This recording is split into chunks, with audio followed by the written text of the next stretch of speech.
నమస్కారం, నా పేరు పద్మావతి. బీసీ న్యూస్ కి స్వాగతం. వర్షాభావ పరిస్థితులు అడుగంటున్న భూగర్భ జలాలతో అల్లాడుతున్న రైతులు, ప్రజలకు భరోసా కల్పించే దిశగా ప్రభుత్వం కీలక అడుగు వేసింది. నీటి భద్రత, సాగునీటి సంఘాల బాధ్యత పేరిట జల సంరక్షణ కోసం రాష్ట్ర వ్యాప్తంగా 100 రోజుల ప్రత్యేక డ్రైవ్కు తిరుపతి జిల్లా శ్రీకారం చుట్టింది. ఈ మేరకు జలవనరుల శాఖ జీవో నంబర్ 10 విడుదల చేసింది. నేటి నుంచి జూలై 14 వరకు జిల్లాలో ఈ కార్యక్రమం సాగనుంది. తిరుపతి జిల్లాలో ఈ డ్రైవ్ పర్యవేక్షణకు జిల్లా స్థాయిలో కలెక్టర్ వెంకటేశ్వర్ చైర్మన్గా కమిటీని వేశారు. ఇందులో జలవనరులు, డ్వామ, భూగర్భ జల, పంచాయతీరాజ్, వ్యవసాయ, ఉద్యానవన, అటవీ శాఖల అధికారులు సభ్యులుగా ఉంటారు. గ్రామ స్థాయిలో సర్పంచ్ చైర్మన్గా కమిటీ ఉంటుంది. పనులను గుర్తించడం, యాప్లో జియో కోఆర్డినేట్స్తో అప్లోడ్ చేయడం వీరి బాధ్యత. భూగర్భ జలాలు పెంపొందించడమే లక్ష్యంగా పనులు పూర్తి చేయాలని ప్రభుత్వం ఉత్తర్వుల్లో స్పష్టం చేసింది. నారా చంద్రబాబు నాయుడు గారి నాయకత్వం, నారా చంద్రబాబు నాయుడు గారి నాయకత్వం, పవన్ కళ్యాణ్ గారి నాయకత్వం, సుధీర్ అన్న గారి నాయకత్వం.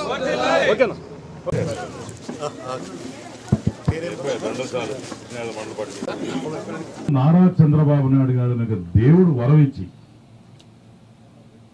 17 సంవత్సరాల క్రితం అదే బొజ్జల గోపాలకృష్ణారెడ్డి గారు ఉన్నప్పుడు ఇద్దరి కాంబినేషన్ లో బ్రహ్మాండంగా ఆ రోజు ఇదే చెరువులు అవన్నీ కూడా బ్రహ్మాండంగా మంచి బ్రహ్మాండం చేయడం జరిగింది. ఈ రోజు మళ్ళా ఇన్ని సంవత్సరాల తర్వాత మన కాళహస్తికి 131 ఉన్నాయి మైనర్ ఇరిగేషన్ చెరువులు. అట్నే దగ్గర 70 చిన్న చెరువులు ఉన్నాయి. అంటే 100 ఎకరాల చెరువు. 61 చెరువులు 100 ఎకరాల కింద చెరువులు ఉన్నాయి. మొత్తం ఆంధ్రప్రదేశ్ స్టేట్ లోనే హైయెస్ట్ నెంబర్ ఆఫ్ పాండ్స్, చెరువులు ఇవన్నీ కూడా కాళహస్తిలోనే ఉన్నాయి. కాబట్టి ఈరోజు చంద్రబాబు నాయుడు గారికి ఉన్న చిత్తశుద్ధి ఆలోచన, కూటమి ప్రభుత్వంకు ఉన్న చిత్తశుద్ధి ఏ రకంగా ఉందంటే, నాడు చంద్రబాబు నాయుడు గారు మళ్ళా నేడు చంద్రబాబు నాయుడు గారే, మధ్యలో ఎవరులే. ఆ రైతుకే ఆ రైతు బాధ ఏదో అర్థమవుతుంది. అలాంటి మొత్తం కూడా ఈ నివేదిక మొత్తం కూడా తీసుకొచ్చి కలెక్టర్ గారికి ఇమ్మని చెప్పారు. అతనే దీనికి ఎంత ఖర్చు అవుద్ది, అని చెప్పి అది కూడా మరొక 5 రోజుల లోపల మొత్తం కూడా ఆల్ డిపార్ట్మెంట్స్ ఈ పని మీద ఉండి బ్రహ్మాండంగా చేసే ఎంత ఖర్చు అవుతుందో అది కూడా కలెక్టర్ గారి దృష్టికి తెమ్మని చెప్పారు. అట్లనే ఎగ్జిక్యూషన్ ఆఫ్ వర్క్ అంటే ఈ పని కూడా మొత్తం కూడా 70 రోజుల లోపల అన్ని కాలువలు క్లీన్ చేయాలా, ఛానల్స్ క్లీన్ చేయాలా, బ్రహ్మాండంగా ఎక్కడ కూడా ఇబ్బంది లేకుండా చెరువులన్నీ కూడా ప్రాపర్ గా స్ట్రెంగ్తెన్ చేసుకొని ఎక్కడ కూడా ఇబ్బంది లేకుండా ఈ నీటి చెరువులు ఏవైతే నీళ్లు వస్తా ఉన్నాయో అవన్నీ కూడా ప్రాపర్ గా పారేటట్టు, రైతన్నల కష్టాలు ఏవైతే ఉన్నాయో అవన్నీ కూడా నీటి రూపంలో మరి దాన్ని పెట్టుకొని జాగ్రత్తగా చేసే కార్యక్రమమే ఈ కార్యక్రమం అని చెప్పి తెలియజేసుకుంటున్నాను. ఇందాకక్కడ పనులు మొదలైనప్పుడు మాట్లాడుతూ ఉన్నాం ఎమ్మెల్యే గారితో. సంవత్సరాల తర్వాత మళ్ళీ పనులు మొదలవుతున్నాయని, అన్నీ కూడా రైతుల కోసం చేస్తున్నటువంటి పనులే. ఎందుకంటే ఈ ఏదైతే చెరువుల్ని ఒక చెరువుకి ఇంకో చెరువుకి అనుసంధానం, మధ్యలో ఆ కాలువలన్నీ పూడుకలు పోవడం, దానివల్ల చెరువులు కూడా నీళ్లు లేకపోవడం, బండ్లు సరిగ్గా లేకపోవడం, మళ్ళీ జంగిల్ క్లియరెన్స్ చేయలేకపోవడం, అదేవిధంగా ఇందాక ఆయన చెప్పినట్టు పంట కాలువలు కూడా పూడితీతలు లేకపోవడం వల్ల ఇబ్బందులు, గట్లు సరిగ్గా లేకపోవడం, చిన్న చెరువులు కూడా పూడితీతలు లేక మొత్తం భూగర్భ జలాలన్నీ కూడా ఇంకిపోవడం, దీనివల్ల చివరికి రైతాంగమే మొత్తం కూడా నష్టపోతారు. తెలియకుండానే నష్టం జరుగుతూ ఉంటుంది. కానీ గౌరవ ముఖ్యమంత్రి గారు ఇందాక గౌరవ ఎమ్మెల్యే గారు చెప్పినట్టు వాళ్ళ స్వర్గీయ గోపాలకృష్ణారెడ్డి గారు మంత్రిగా ఉన్నప్పుడు ఈ పథకాన్ని నీరు చెట్టు కింద, అంతకుముందు వేరే వివిధ జన్మభూమిలో కూడా చాలా పనులు చేసేవాళ్ళు. ఏ ఊరికి ఆ ఊరి రైతాంగం, ఆ ఊరి ప్రజలే దాంట్లో భాగస్వాములై వాళ్ళొక బాధ్యత తీసుకొని ఆ ఊర్లో ఉన్నటువంటి అన్ని చెరువులు, కాలువలు అన్నీ కూడా పూడికీతలు చేసి జంగిల్ క్లియరెన్స్ చేసి, తద్వారా వచ్చే 2-3 సంవత్సరాలకు కూడా సరిపడా వర్షాలు లేకపోయినా కూడా నీటిని మనం భద్రపరచుకోగలిగినట్టయితే ఖచ్చితంగా పంటలు బాగా పండుతాయి. వర్షాలు అయితే ఎక్కువ వచ్చాయి, కానీ మన జిల్లాలో మరీ ముఖ్యంగా కాళహస్తి నియోజకవర్గంలో నాకు తెలిసి రాష్ట్రంలోనే అత్యధిక వర్షపాతం నమోదైంది. దానివల్ల నష్టం కూడా వచ్చింది, కొంతమంది చనిపోయారు, చెరువు కట్టలు ఎక్కువ తెగిపోయాయి. మనం వచ్చిన నీటి వర్షాన్నంతా కూడా మనము కాపాడుకోలేకపోయాం, ఎందుకంటే మన చెరువులన్నీ కూడా ఆల్రెడీ నిండిపోయి, కొంచెం వర్షానికి మొత్తం నిండిపోవడం ఇదైపోయింది. మళ్ళీ కాలువలు సరిగ్గా లేకపోయేసరికి ఎక్కడికక్కడ మొత్తం అన్ని స్వర్ణముఖిలోకి వెళ్ళిపోయి అటు నుంచి సముద్రంలోకి వెళ్ళేది తప్పిస్తే మనం ఆ నీటిని కాపాడుకోలేకపోయాం. ఇప్పుడు మంచి వర్షపాతం 2 సంవత్సరాలు పడింది కాబట్టి పంటలు బాగా వచ్చాయి ఈసారి. కానీ ప్రతి సంవత్సరం అట్లా ఉండకపోవచ్చు. ఈ సంవత్సరం చూసుకుంటే చాలామంది ఆల్రెడీ వాతావరణం చూసుకుంటారు. గడిచిన 45 రోజులు విపరీతమైన ఎండలు, వచ్చే 3-4 నెలలు కూడా విపరీతమైన ఎండలు ఉండబోతున్నాయి. ఆల్రెడీ మాకు కూడా నివేదికలు ప్రభుత్వం నుంచి కూడా వచ్చాయి. ఖచ్చితంగా ఎండ ఉంటుంది. వర్షం గడిచిన 2 సంవత్సరాల కంటే కొంచెం తక్కువ నమోదయ్యే అవకాశం అయితే ఉంది. ఇలాంటప్పుడే మనము ప్రతి ఒక్క నీటి బొట్టును కూడా మనం కాపాడుకోవాల్సిన పరిస్థితి. దాంట్లో భాగంగానే ఈరోజు గౌరవ ముఖ్యమంత్రి గారు నిన్న ఆదివారం అయినప్పటికీ నిన్న సాయంత్రం 4 గంటలకి మొత్తం అందరూ ప్రజాప్రతినిధులతో, అధికారులతో, నీటి సంఘం అధ్యక్షులతో అందరితో కూడా గౌరవ ముఖ్యమంత్రి గారు నిన్న టెలికాన్ఫరెన్స్ చేశారు. ఆదివారం మధ్యాహ్నం 4 గంటలకి చేసి ఇలా ఒక 100 రోజులు కార్యాచరణ పెట్టుకుందాం, ఒక యాక్షన్ ప్లాన్ పెట్టుకుందాం. ఈ 100 రోజుల్లో ముందు 10 రోజులు వచ్చే 15వ తారీఖు వరకు ఏ పనులు చేయాలి వాటన్నిటిని కూడా ఇరిగేషన్ వాళ్ళు, పంచాయతీరాజ్ అధికారులు, వీలైతే ఫారెస్ట్ ఏరియాలో ఉంటే ఫారెస్ట్ డిపార్ట్మెంట్ వాళ్ళు, రెవెన్యూ డిపార్ట్మెంట్ వాళ్ళు కూర్చొని ఖచ్చితంగా అక్కడ ఎవరైతే ప్రజాప్రతినిధులు ఉన్నారో ఆ ఊర్లో దాని మీద చెప్తాను. మీరు కూడా మనందరం కూడా ప్రజల నుంచి తీసుకొని ఏ చెరువులు ఉన్నాయి, ఏ పనులు కావాలి. కొన్నిసార్లు మనం చేసే పనులు వాళ్ళకి అవసరం లేకపోవచ్చు, ఎట్లా నిధులు సమకూర్చాలన్నది గౌరవ ముఖ్యమంత్రి గారు మాకు చెప్పారు. దాని తగ్గట్టు మేము దాన్ని నిధులకు సంబంధించి మేము చూసుకుంటాము. ఈ 3 కాలువలన్నీ కూడా రెడీ చేస్తే సుమారు 400 ఎకరాలు ఈ చుట్టుపక్కల ఈ 3 ఊర్లలో కూడా సమానంగా రైతులందరికీ కూడా మంచి సాగునీరు అందుతుంది. దీని యొక్క ముఖ్య ఉద్దేశం ఏంటంటే వచ్చిన ప్రతి నీటి బొట్టుని కాపాడుకోవడం, భూగర్భ జలాలను పెంచుకోవడం, వర్షాలకు ముందు ఆ కనీసం 6 మీటర్ల కంటే లోతుగా ఉండకూడదు. వర్షాలు వచ్చిన తర్వాత 3 మీటర్ల దాకా యావరేజ్గా చెప్తున్నా, మొత్తం యావరేజ్ జిల్లా యావరేజ్గా చెప్తున్నాను, అట్లా ఉండాలి. మీ అందరి భాగస్వామ్యంతో బ్రహ్మాండంగా ఈ కార్యక్రమాన్ని వచ్చే 100 రోజుల్లో చేస్తామని పూర్తి నమ్మకంతో చెప్తూ సెలవు తీసుకుంటున్నాను. జై హింద్. నెల్లూరు కలెక్టర్ కార్యాలయంలో పోస్ట్ 2013 చట్టం ప్రాముఖ్యతపై జిల్లా కలెక్టర్ హిమాంశు శుక్ల అవగాహన కల్పించారు. పలు ప్రదేశాల్లో మహిళలకు రక్షణ కల్పించడం కేవలం చట్టం మాత్రమే కాదని అది వారి హక్కుగా చెప్పారు. ప్రతి కార్యాలయంలో ఐసీసీ కమిటీని ఏర్పాటు చేయడం ద్వారా మహిళల్లో భరోసా నింపాలని సూచించారు. మహిళా భద్రతే మహిళా కమిషన్ ప్రథమ ప్రాధాన్యతగా చెప్పారు.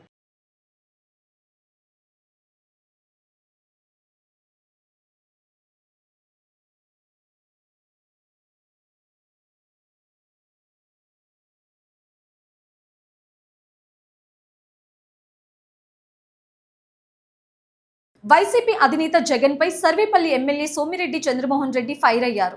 తల్లిని చెల్లిని అధికారంలోకి రాగానే గెంటేశాడని, బాబాయిని లేపేశాడని ఎద్దేవా చేశారు. వైసీపీ నేతలకు ఇంటర్నల్ గా జగన్ చేసేది తప్పని చెప్పే ధైర్యం లేదా అని ప్రశ్నించారు. షర్మిల 3000 కిలోమీటర్లు పాదయాత్ర చేసిందని, అయినా ఆమెపై విమర్శలు చేస్తున్నారన్నారు. విజయమ్మని కూడా వదలకుండా ట్రోల్ చేశారని, చనిపోయిన వివేకానంద రెడ్డి గురించి ట్రోల్ చేశారని, వైసీపీ వాళ్లకు సిగ్గులేదని విమర్శించారు.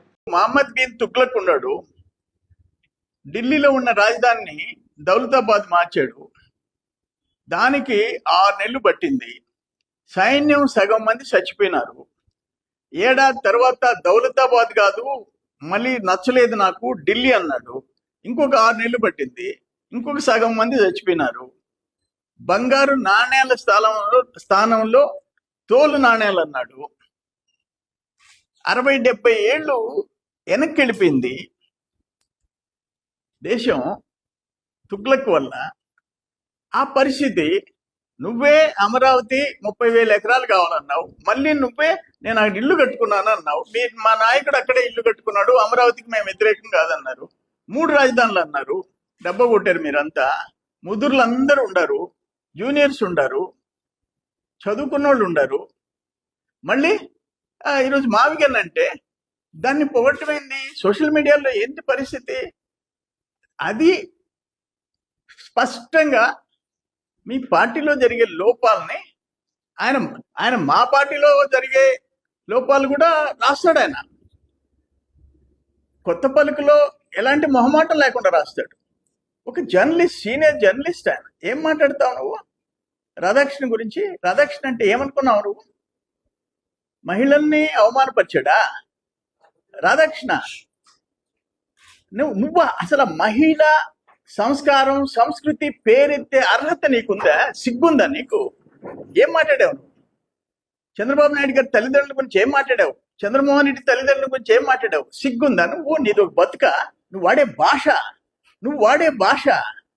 ఈ ఆంధ్రజ్యోతి పత్రిక 2000లో క్లోజ్ అయింది, మూతపడింది. 1960లో ప్రారంభమైంది, 2000లో మూతపడింది. 2002లో రాధాకృష్ణ గారు ఒక జర్నలిస్ట్ గా శ్రద్ధ తీసుకొని దాన్ని తిరిగి పునఃప్రారంభించాడు. ఈరోజు #1 టాప్ లో 1 అమాంగ్ టాప్ పేపర్స్ అన్నిట్లో ఇది కూడా ఒక ప్రధానమైన పత్రిక తెచ్చాడు. ఒక జర్నలిస్ట్ గా కష్టపడి పైకి తెచ్చాడు. ఆయన్ని నువ్వు ఎట్టంటే అట్టు మాట్లాడతావా? నీచంగా మాట్లాడతావా? నాకు అర్థం కాలేదు. 2002 నుంచి ఈ రోజు ఎన్ని సంవత్సరాలు అయిపోయింది? 24 సంవత్సరాలు. మళ్ళీ 2009 నుంచి ABN news channel, print media, electronic media. నీ మాదిరిగా తండ్రిని అడ్డం పెట్టుకొని అడ్డంగా సంపాదించి దాంట్లో సాక్షి పత్రిక తెచ్చింది కాదు ఇది. తన కష్టంతో, తన అనుభవంతో పైకొచ్చిన పత్రిక అది. 3000 కిలోమీటర్లు ఒక ఆడబిడ్డ రాజశేఖర రెడ్డి కూతురు నడిచి, ఎండనక వాననక నడిచి, రాజశేఖర రెడ్డి కన్న బిడ్డ నీ చెల్లెలు, నీ తోడబుట్టిన చెల్లెలు నడిస్తే, ఆమె గవర్నమెంట్ రావటం ఆమెను వెళ్ళేస్తే, వెళ్ళేసావు. తల్లిని చెల్లిని వెళ్ళేసావు. వివేకానంద రెడ్డిని మర్డర్ చేసి వాళ్ళని కాపాడుకున్నావు.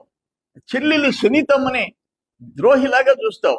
మొన్న నీ వైసీపీ నాయకుడు షర్మిలమ్మ మీద ప్రెస్ స్టేట్మెంట్ ఇస్తే బ్యానర్ ఐటమ్ లోపల ఫుల్ పేజ్ ఎవరి మీద? నీ సొంత చెల్లి, నీ రక్తం పంచుకొని పుట్టిన చెల్లి మీద. మీరు మహిళల గురించి కాకని మాట్లాడతాడా? సిగ్గుందా మీకు? నీ పత్రికలో రాజశేఖర రెడ్డి పుణ్యమాన్ని సంపాదించుకున్నా, మీరు రాజశేఖర రెడ్డి పుణ్యమని రాజకీయాల్లోకి వచ్చిన వాళ్ళు, రాజశేఖర రెడ్డి కూతుర్ని, రాజశేఖర రెడ్డి కట్టుకున్న భార్యని, రాజశేఖర రెడ్డి తమ్ముడు కూతుర్ని, నీ సాక్షి, నీ బ్లూ మీడియా ఎంత నీచంగా మాట్లాడుతున్నారు. మీరు రాధాకృష్ణ మాట్లాడింది ఏం తప్పే ఉంది? ఆయన ఏం మాట్లాడాడు? మీరు రేపు ఉదయాన్నే జగన్మోహన్ రెడ్డి ఏం చెప్తుంది, మీ బతుకులు, మీ భార్య కాదంటే, అవును మా భార్య కాదు నా చెల్లెల అని చెప్పేసి సంబంధాలు చూసే టైప్ అయిపోయినారు వైసీపీ వాళ్ళు. లోపల ఇంటర్నల్ గా ఇది కరెక్ట్ కాదని చెప్పే దమ్ముండేవాడు ఎవడు లేడు అని చెప్పి మాట్లాడినాడు. తప్పే, నిజమే అది. లేకపోతే షర్మిలమ్మని 3000 కిలోమీటర్లు నడిచిన షర్మిలమ్మ గురించి సాక్షి పత్రిక ఫుల్ షీట్ రాస్తుంటే సిగ్గులేమిక? రాజశేఖర రెడ్డి కూతురు కదా. రాజశేఖర రెడ్డి కూతుర్ని, రాజశేఖర రెడ్డి కట్టుకున్న భార్య గురించి సోషల్ మీడియాలో ఏ విధంగా ట్రోల్ చేశారు మీరు? మీ మనుషులు ఎట్ట ట్రోల్ చేశారు? ఎంత దుర్మార్గంగా ట్రోల్ చేశారు? సునీతమ్మ గురించి ఎంత ట్రోల్ చేశారు? చనిపోయిన వివేకానంద రెడ్డి గురించి ఏం ట్రోల్ చేశారు మీరు? నెల్లూరు జిల్లా సంగం మండలంలో పలు అభివృద్ధి కార్యక్రమాలలో మంత్రి ఆనం రామనారాయణ రెడ్డి పాల్గొన్నారు. గాంధీ జన సంఘం వద్ద జలసిరి కార్యక్రమం ద్వారా కనిగిరి రిజర్వాయర్ మెయిన్ కెనాల్కు పూడికతీత పనులను ప్రారంభించారు. గుర్రపుడెక్క తొలగించే కార్యక్రమాలకు శ్రీకారం చేస్తూ మంత్రి ఆనం భూమి పూజ నిర్వహించి పనులను లాంఛనంగా ప్రారంభించారు.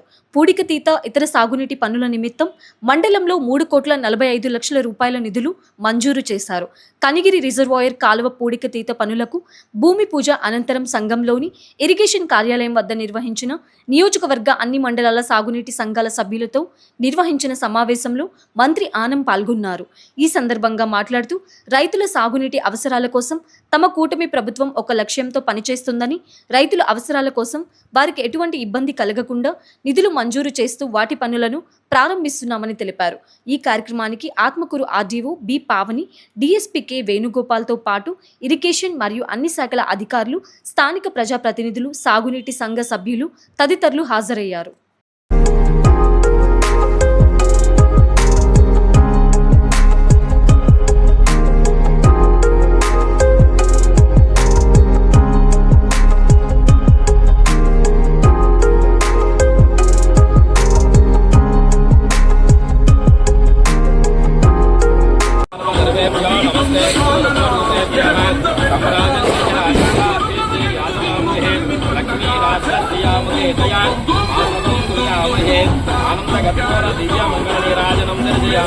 నిరాజనానంతరం ఆజమనయం సమర్పయామి రాజాదిరాజాయ ప్రసన్నాగిరే నమో వయం వై శ్రవణాయ విద్మహే నమో వయం వై శ్రవణాయ విద్మహే త్వమే కామాన్ కామకామాయ మధ్యమోహన్ కామేశ్వరో వై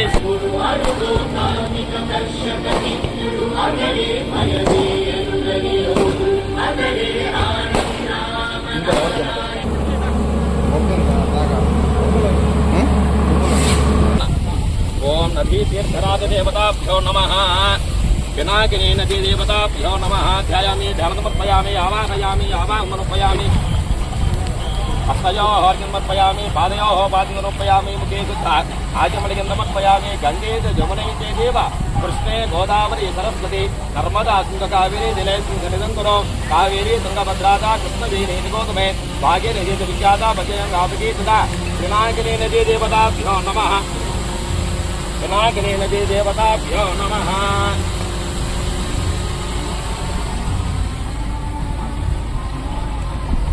నీరాజనం దర్శయామి.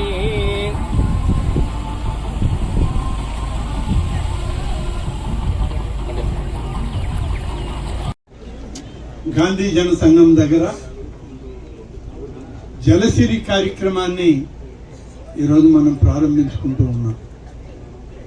రాష్ట్రం మొత్తం మీద మన ముఖ్యమంత్రి చంద్రబాబు నాయుడు గారు అనంతపురం జిల్లాలో ఈ కార్యక్రమాన్ని మొదలు పెడుతుంటే, నెల్లూరు జిల్లాలో మన ఈ ప్రాంతంలో మనమందరం కలిసి ఈ కార్యక్రమాన్ని మొదలు పెట్టుకుంటూ ఉన్నాం. మీ అందరికీ తెలుసు, గడిచిన 15 సంవత్సరాలుగా జలకళ తప్పి మన రిజర్వాయర్లలో నీళ్లు లేవు, కాలువల్లో నీళ్లు వచ్చే పరిస్థితి లేదు. ఈ ప్రాంతాల్లో చెరువు గట్లు కానీ కాలువ గట్లు కానీ రిపేర్ చేసినటువంటి దాఖలాలు గడిచిన 5 సంవత్సరాల వైఎస్ఆర్ కాంగ్రెస్ ప్రభుత్వంలో పూర్తిగా నిర్లక్ష్యం చేయడం జరిగింది. గతంలో చంద్రబాబు నాయుడు గారు ఉన్నప్పుడే మరి ఈ యొక్క జలకళని కార్యక్రమాన్ని మొదలు పెట్టడం, ఆనాడు నీరు చెట్టు అని లేకుంటే ఇంకుడు గుంతలని భూగర్భ జలాలను పైకి తీసుకురావాలని ఒక ప్రయత్నం ఆనాడు మన ప్రభుత్వంలో చేయడం జరిగింది. కానీ తర్వాత మధ్యలో ఈ కార్యక్రమాలన్నింటినీ వదిలేశారు. గ్రామాల్లో రైతులు ఏమైపోయినా పర్వాలేదు, పేద కుటుంబాల వాళ్ళకి సరైనటువంటి వేసవి కాలంలో త్రాగడానికి నీళ్లు కూడా లేని పరిస్థితుల్లో భూమిలో ఉన్నటువంటి జలం పూర్తిగా కిందకి అడుగంటిపోయి బోర్లకు కూడా నీళ్లు రానటువంటి పరిస్థితి ఉంది. ఇవాళ మన ముఖ్యమంత్రి గారు మళ్ళీ ఆలోచన చేసి జలసిరి అనేటువంటి ఒక కొత్త పథకాన్ని తీసుకొచ్చి ఆంధ్రప్రదేశ్లో భూగర్భ జలాలను పైకి తీసుకురావాలి. భూమి పైన ఎంత నీరు ఉంటుందో భూమి కింద కూడా అంత నీరు ఉన్నప్పుడు ఎప్పుడైనా కరువు కాటకాలు వస్తే భూమిలో ఉన్న నీరుని మనం బోర్ల ద్వారా పంపుల ద్వారా తీసుకుని మనం దాహార్తి తీర్చుకోవడానికి, వ్యవసాయం చేసుకోవడానికి, అలాగే ఇంటి అవసరాలకి, కుటుంబ అవసరాలకు వాడుకోవచ్చు అని చెప్పి ఇవాళ వర్షాలు పడుతున్నాయి. సకాలంలో వర్షాలు వస్తున్నాయి. వర్షాలు వచ్చి మన చెరువులన్నీ నిండిపోతే దాన్ని అట్టి పెట్టుకునేటువంటి పరిస్థితి లేక ఆ నీటిని అంతా ఉప్పు నీటి పరం చేసి సముద్రాల్లోకి మళ్లిస్తుంది. కానీ మన భూమిలో జలం తగ్గిపోయింది. అందుకనే ఇవాళ ప్రత్యేక శ్రద్ధ తీసుకుని ఈ ప్రభుత్వం జలసిరి అనేటువంటి ఈ పథకాన్ని పంచాయతీరాజ్ అధికారులు, గ్రామీణ శాఖ అధికారులు, ఇరిగేషన్ శాఖ అధికారులు, ప్రభుత్వంలో ఉన్నటువంటి రెవెన్యూ, పంచాయతీరాజ్ అందరూ కలిసి ఈ కార్యక్రమం నిర్వహించాలని ముఖ్యమంత్రి గారు ఈ రోజు శుభముహూర్తాన్ని మొదలు పెట్టడానికి అనంతపూర్లో వాళ్ళు, నెల్లూరు జిల్లాలో మనం, ఇక్కడ రాష్ట్రం అంతా కూడా ఈ కార్యక్రమం మొదలవుతూ ఉంది అని చెప్పి నేను ఈ సందర్భంగా ఈ వార్తలు ఇంతటితో సమాప్తం. తిరిగి ప్రసారమయ్యే బీసీ న్యూస్ లో మళ్ళీ కలుసుకుందాం. అంతవరకు సెలవు. నమస్కారం.